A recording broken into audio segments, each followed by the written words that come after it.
उत्पत्ति की किताब अध्याय 8। जल प्रलय का अंत। परंतु परमेश्वर ने नूह और जितने बनेले पशु और घरेलू पशु उसके संग जहाज में थे उन सभी की सुधि ली। और परमेश्वर ने पृथ्वी पर पवन बहाई और जल घटने लगा और गहरे समुद्र के सोते और आकाश के झरोखे बंद हो गए और उससे जो वर्षा होती थी वह भी रुक गई। और 150 दिन के पश्चात जल पृथ्वी पर से लगातार घटने लगा। 7वें महीने के 17वें दिन को जहाज अरारत नामक पहाड़ पर टिक गया और जल 10वें महीने तक घटता चला गया। और 10वें महीने के पहले दिन को पहाड़ों की चोटियां दिखाई दी।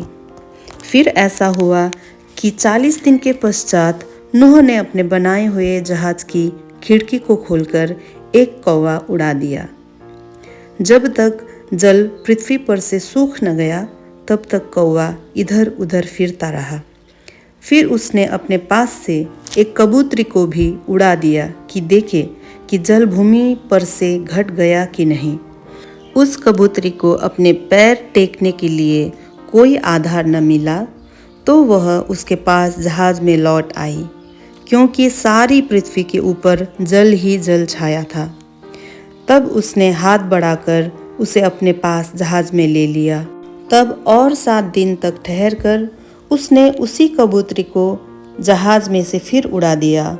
और कबूतरी सांझ के समय उसके पास आ गई तो क्या देखा कि उसकी चोंच में जैतून का एक नया पत्ता है। इससे नूह ने जान लिया कि जल पृथ्वी पर घट गया है।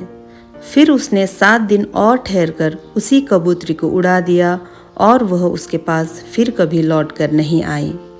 नूह की आयु 601 वर्ष के पहले महीने के पहले दिन जल पृथ्वी पर से सूख गया। तब नूह ने जहाज की छत खोलकर क्या देखा कि धरती सूख गई है। और दूसरे महीने के 27वें दिन को पृथ्वी पूरी रीति से सूख गई। तब परमेश्वर ने नूह से कहा, तू अपने पुत्रों, पत्नी और बहुओं समेत जहाज में से निकल आ।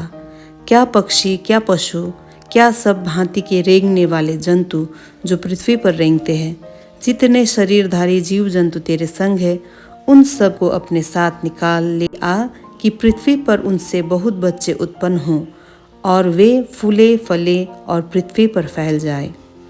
तब नूह और उसके पुत्र और पत्नी और बहुएं निकल आई और सब चौपाए, रेंगने वाले जंतु और पक्षी और जितने जीव जंतु पृथ्वी पर चलते फिरते हैं, सब जाति जाति करके जहाज में से निकल आए। तब नूह ने यहोवा के लिए एक वेदी बनाई और सब शुद्ध पशुओं और सब शुद्ध पक्षियों में से कुछ कुछ लेकर वेदी पर होम बलि चढ़ाया। इस पर यहोवा ने सुखदायक सुगंध पाकर सोचा, मनुष्य के कारण मैं फिर कभी भूमि को शाप न दूंगा।